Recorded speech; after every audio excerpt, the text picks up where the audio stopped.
Bonjour à toutes et à tous les amis, c'est Gilles Mansillon. Je suis appelé à revenir communiquer sur la voie spirituelle. Je vous remercie de votre présence.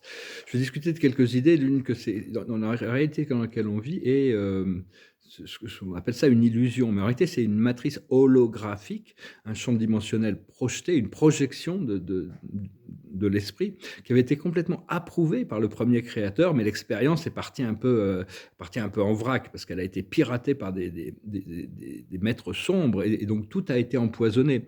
Cela dit, cette matrice de réalité, la matrice physique de réalité que l'on vit sur Terre, est actuellement saturée de plus en plus de lumière et d'amour et donc ça, tous les anciens scénarios qui étaient programmés pour se passer, hein, parce que bon, tout ça c'est une manipulation. Les scénarios sont prévus et puis ils rentrent dans la réalité du physique. Beaucoup de choses ont été, tous les plans sombres sont plus ou moins annulés, enfin beaucoup sont annulés de plus en plus pour être remplacés par des scénarios beaucoup plus légers, beaucoup plus puissants. Et donc, parce que cette énergie, donc c'est important de continuer à sentir le. J'ai pris quelques notes par rapport à ça, mais c'est que, c'est que, c'est que tous les anciens programmes sont vraiment changés. Il faut vraiment apprendre à neutraliser toutes ces choses négatives à l'intérieur de nous, toutes ces idées, parce que toute la vérité, il y a toujours deux côtés de la vérité. Il y a toujours la vérité de la lumière et des réalités qui s'opposent. Cela dit, même quand on a ce chant, c'est Shakespeare qui disait, ou Héraclite, disons, qui disait la vie est un théâtre, hein, et on joue des rôles. Mais sur le grand théâtre de la scène terrestre, on ne peut jouer que notre rôle, tous les autres rôles sont pris, mais à l'intérieur de notre esprit mental, il y a aussi un théâtre qui se joue, et c'est là où on a le pouvoir. Hein. On a le pouvoir de ne pas croire, d'effacer toutes les réalités négatives qui ne sont pas voulues pour nous à l'intérieur de nous, jusqu'au moment où les forces négatives qui s'opposent à cette réalité voulue doivent s'annuler. Et donc oui, il y a vraiment ces nouveaux programmes. Hein,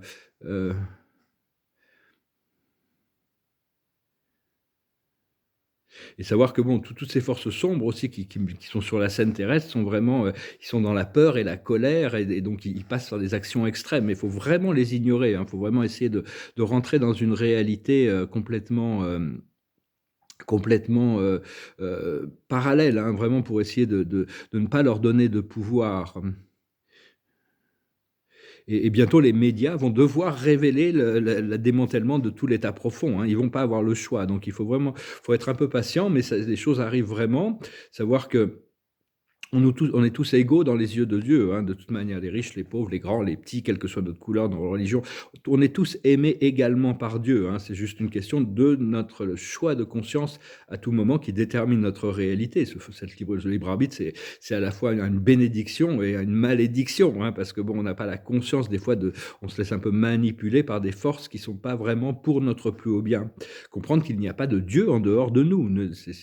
Bon, bien sûr, il y a les consciences du divin qui coordonne tous les programmes et qui supervise tous les programmes à un niveau qui nous dépasse complètement. Et le seul vrai Dieu avec lequel on doit connecter, c'est le Dieu à l'intérieur de nous. Et c'est pour ça on doit s'aligner avec la loi divine. Et en se soumettant à la présence du divin à l'intérieur de nous, ça nous aligne avec les lois divines et la vérité se révèle. Donc c'est vraiment important de neutraliser tous les aspects négatifs de l'ego, hein. Tous les culpabilités, les regrets, tout ce qui peut être la honte, le temps perdu, toutes ces choses-là. Hein, parce qu'avant, on ne savait pas ce que l'on savait. Donc petit à petit, on peut revisiter des parties de nous-mêmes, des parties du passé de nous-mêmes, armées de l'amour et de la compassion et du pardon. On doit pouvoir revisiter notre passé avec amour et compassion. Parce qu'on ne savait pas à l'époque ce que l'on sait maintenant. Donc, on devait passer par là où on passait pour avoir appris ce qu'on devait apprendre. Et toutes ces forces qui vont libérer le monde, le Nessara, le Gessara, avant que ça puisse se passer, on doit les avoir à l'intérieur de nous. C'est pas de tout de dire on veut la richesse qui vienne de l'extérieur si on la ressent pas à l'intérieur. Et pour ça, notre moi supérieur peut nous montrer, nous connecter avec ces moments. Moi, ça m'est arrivé de me sentir tellement riche et abondant à l'intérieur. Des fois, puis ça s'en va et ça revient, mais bon, ça va se solidifier à un moment donné. Hein. Et donc, faut vraiment avoir confiance dans la sagesse de la guidance intérieure, hein, hem et vraiment bon parce que parce qu'il y a 1400, 144 000 avatars qui doivent être, qui sont activés, qui sont partout dans le monde, hein. On est tous répartis un peu dans le monde. On doit vraiment être prêt pour la cinquième dimension avant que la transformation pour amener l'humanité dans la quatrième puisse se passer. Donc tout ça, c'est vraiment dans le travail. Je sens qu'il y a des jours, c'est des jours très intenses, très importants là qui arrivent. C'est normal d'être un peu nerveux devant des grands changements comme ça.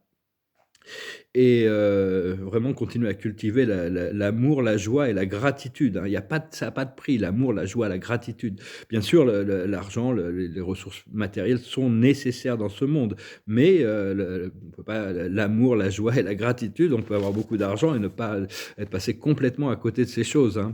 Donc on se rapproche du portail de Sirius, éventuellement on va intégrer ce portail de Sirius. Les êtres Sirius sont des êtres christiques, la voie du Christ, c'est la voie centrale. On ne peut pas arriver c'est le pont qui nous amène à la spiritualité.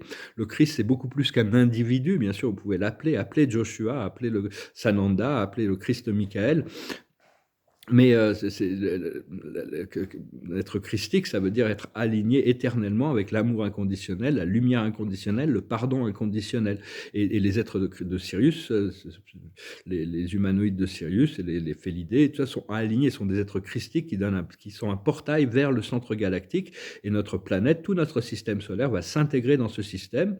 Avec ça, les pléiadiens se préparent aussi. Il y a énormément de flottes entières de vaisseaux pléiadiens qui sont invisibles actuellement, mais qui se préparent pour le premier contact. Et les arcturiens travaillent au niveau énergétique avec l'archange Michael et la princesse Aurore pour arriver à cette transformation. Et donc, il faut, je veux aussi, bon, je voulais vous remercier, hein, avant tout aussi, hein, de votre soutien. J'en avais encore un peu besoin. Je vous remercie pour vos dons. Si vous voulez une session privée, vous pouvez m'envoyer un email. Je vous remercie de soutenir la chaîne. Moi, bientôt, là, je sais que je vais avoir mon abondance qui va arriver. Là, je le sens. Je le sens déjà à l'intérieur. Ça va être très agréable. Il faut vraiment avoir confiance au plan du premier créateur, hein, pour éliminer toutes ces doutes, ces peurs, ces inquiétudes qui viennent du passé en réalité, qui nous permet de recréer un nouveau flow qui est beaucoup plus léger et de lâcher prise des boucliers. Parce que pendant très longtemps, on a créé des boucliers autour de nous pour nous protéger de la négativité du monde extérieur. Et ça, c'est important pendant la méditation de fermer tous les sens pour les tourner vers l'intérieur. Donc tout ça, c'est très important. On avait besoin de ces boucliers. Mais pour ressentir l'amour, on a besoin de faire tomber les boucliers à un moment donné, hein. Sinon on est toujours... on s'empêche de trouver cet amour qui est dans la matrice, parce qu'il y a une seule matrice qui inclut toutes les autres matrices, c'est la matrice du divin. Et à l'intérieur de cette matrice, il n'y a pas de voile, hein, tout est unifié. Cela dit, en tant qu'individu, on a besoin de limites, on a besoin de cadres, on a besoin pour évoluer, pour grandir, hein. Mais on grandit dans l'unité, parce qu'en réalité, il n'y a qu'une seule vie, hein. Mais l'unité avec nous-mêmes et avec nos parties supérieures, les parties supérieures de nous-mêmes. Et donc, bien que bon, tout soit un, on est tous individuels quand même. Il faut reconnaître notre individualité à l'intérieur du grand tout. Et ça, il y a un test de stamina, hein, c'est-à-dire la détermination, le courage de persévérer, le courage sur les distances, hein, on a besoin d'être des marathoniens, pas des sprinteurs, hein. Des fois, c'est bien de pouvoir faire des sprints, mais bon, au niveau énergétique, faut quand même prévoir que c'est le stamina, c'est l'habilité à persévérer, quel que soit d'avoir le courage d'avancer, quels que soient les obstacles, hein. Donc, de toujours se relever et continuer. Et parce que ces boucliers aussi, ils nous empêchent de connecter avec notre enfant intérieur qui a envie de s'amuser. C'est très important, la mission est importante, mais la nécessité de prendre du plaisir dans la vie et de s'amuser est aussi très importante. Parce que quand on tombe amoureux, par exemple, de quelqu'un, on peut fusionner notre énergie, où on trouve beaucoup d'intimité et de bonheur, mais on n'arrive pas encore à trouver ça à l'intérieur de nous-mêmes. Alors qu'en réalité, l'âme et le corps astral sont le yin et le yang, le masculin et le féminin, le divin féminin, le divin masculin. Et le jour où ils se rencontrent, on arrive à un état extatique cosmique. Donc on a déjà ce qu'on appelle l'immortel à l'intérieur de nous, c'est la sexualité des saints, des immortels et des bouddhas. On ne cherche plus la sexualité à l'extérieur, on cherche la sexualité à l'intérieur. Cela dit, on doit équilibrer les deux, et ça ne veut pas dire qu'il faut se priver du bonheur, des joies familiales ou des joies d'être avec quelqu'un d'autre, hein. Mais enfin bon, on doit vraiment trouver plus d'intimité à l'intérieur, et pour ça on doit apprendre aussi Lâcher prise des boucliers, faire du ménage dans notre mental, hein, vraiment, le mental, c'est là où on a le pouvoir en réalité, seulement on laisse des forces. Enfin, moi, je m'aperçois, je ne sais pas si ça vous arrive aussi, d'avoir une idée très positive et puis d'avoir des forces d'opposition qui viennent s'opposer à ça, là, à travers le miroir de la vie, mais de laisser ces forces dicter le prochaine étape plutôt que de dire non, malgré tout ce qu'on me montre, c'est pas ça que je veux. Donc c'est vraiment passer, c'est un pouvoir alchimique de transformation, un pont qui nous permet d'avoir vraiment que ce qui est voulu devant nous, hein, pouvoir éliminer toutes les forces d'opposition, toutes les forces de dualité, le pendule de la dualité. Et donc, oui, de ne voir que ce que l'on veut voir, comme la seule option, hein, jusqu'à ce que cette force, ce pouvoir mais cela dit, bon, on le voit dans le présent, mais la vie nous reflète, parce que quand on est connecté à cette matrice multidimensionnelle la vie nous reflète les conditions spatiales temporelles des autres personnes, par exemple, qui sont associées à cette vision, hein. Donc on est obligé d'adapter notre vision aux conditions spatio-temporelles et progressivement les aligner jusqu'à leur manifestation. Essayer d'être déjà ce que l'on veut devenir, hein, de s'imaginer, se voir, ressentir l'énergie de ce que l'on recherche vraiment, hein. C'est un peu comme un pouvoir magique.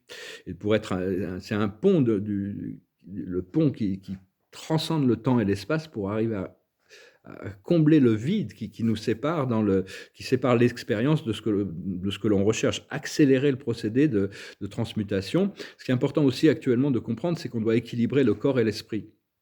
L'esprit mental est toujours à des désirs qui sont des habitudes, mais le corps a besoin de choses différentes. Donc,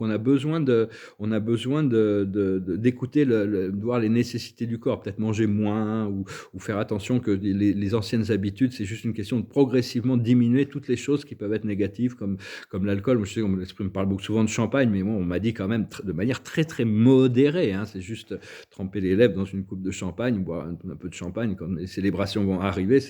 J'ai mis des bouteilles de champagne au frais il y a des années. Maintenant, c'est ils sont millésinés. Donc, ça va être quand même très agréable. Mais enfin, on a moins en moins besoin des boucliers, hein, au fur et à mesure qu'on arrive à se connecter à cette nature multidimensionnelle, on peut jouer plus, hein. On peut plus s'amuser, hein. Le but, c'est quand même c'est profiter de la vie, hein. Donc, et lâcher prise au maximum. C'est pas évident parce qu'il y a encore tous ces systèmes de contrôle, mais tout ça va s'écrouler rapidement. Et donc, il faut naviguer le temps qui est nécessaire pour arriver à trouver notre point de liberté et continuer à cultiver cette essence de l'abondance. Ce n'est Sarah Gessara, tout le monde me dit quand, mais une fois qu'on a manifesté à l'intérieur de nous une richesse, une abondance infinie à l'intérieur de nous, et elle se manifestera de manière suffisamment constante, elle ne peut pas ne pas se manifester à l'extérieur. Donc, si le jour où il y a suffisamment de personnes qui arrivent à ressentir cette énergie de l'abondance, au plus vite ça va se manifester, hein. Donc après ça, on me demande ouais, quand est-ce qu'il va pleuvoir, quand est-ce qu'il va faire beau, ouais, bah, attendez de voir, on va voir quoi. On peut pas aller plus vite que la machine. C'est Dieu qui sait les choses se font comme ça doit se faire. Et donc l'observateur de la journée, c'est la réparation. Je vous laisserai interpréter ce qu'il faut. La plus haute sagesse, c'est la co-création. Ce qu'il faut comprendre, c'est à la mer, c'est se jeter à l'eau. Ce qu'il faut faire, c'est la paix, continuer à cultiver la paix. Et l'aboutissant, ça va être le respect des règles, hein, l'alignement avec la loi. Je tire quelques cartes. L'observateur de la journée, c'est vraiment la figure d'autorité. On devient des autorités. Il faut vraiment renoncer à toutes les autres formes d'autorité que notre autorité divine. La plus haute sagesse, c'est les galactiques, c'est les plans galactiques, c'est s'aligner avec notre nature multidimensionnelle, 5e, 6e dimension. Ce qu'il faut comprendre, c'est le Père, la volonté de Dieu, hein, le plan de Dieu. Se connecter, communier avec cette source. Ce qu'il faut faire, c'est les Amérindiens, c'est une vie simple, hein, c'est la connexion avec la nature aussi. Et l'aboutissant, ça va être la vie amoureuse. On va pouvoir profiter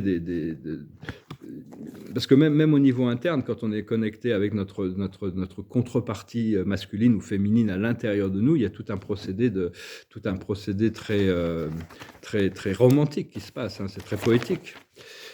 Donc voilà, je vais finir. J'allais chanter une chanson, puis il y a cette chanson qui s'est imposée à moi, au dernier moment. Alors je vais la chanter. C'est une chanson des Rolling Stones qui s'appelle Tell Me. I want you back again. I want your love again. I know you find it hard to reason with me. This time it's different. Darling, you'll see. You gotta tell me you coming back to me. You gotta tell me you coming back to me. You gotta tell me you coming back to me. You gotta tell me you coming back to me. You said we're through before you walked out on me before. I tried to tell you, but you didn't want to know. This time is different and determined to go. You gotta tell me you coming back to me. You gotta tell me you coming back to me. You gotta tell me you coming back to me. You gotta tell me you coming back to me. I wait as the days go by. I long for the night to go by. I hear a knock on my door that this will never come. I hear the telephone that hasn't rung. You gotta tell me you coming back to me. You gotta tell me you coming back to me. You gotta tell me you coming back to me. Donc, retrouver un amour perdu. Je vais retirer quelques cartes pour finir. Il pleut ici, il fait pas chaud. La plus haute sagesse, c'est la famille. Hein. C'est-à-dire comment présenter des relations familiales, j'ai pas le choix. Il faut se préparer, ouvrir son cœur. Cette nouvelle tribu qui se prépare. La plus haute sagesse, c'est le pardon. C'est ce que je dois faire, hein, personnellement. Bon. Ce qu'il faut comprendre, c'est le départ. Nouveau cycle qui commence. Ce qu'il faut faire, c'est la patience. Être prêt dans la réceptivité. Et l'aboutissant, c'est l'hésitation. Hein. Et on nous donne encore le temps d'hésiter. Hein. Après ça, une fois que l'hésitation s'arrête, on découvre l'amour, on découvre notre mission terrestre et on découvre l'action. Hein. On va pouvoir vraiment passer à l'action. J'espère que ce message aura été intéressant pour vous. Je vous souhaite une excellente journée et je vous dis à bientôt. Namasté.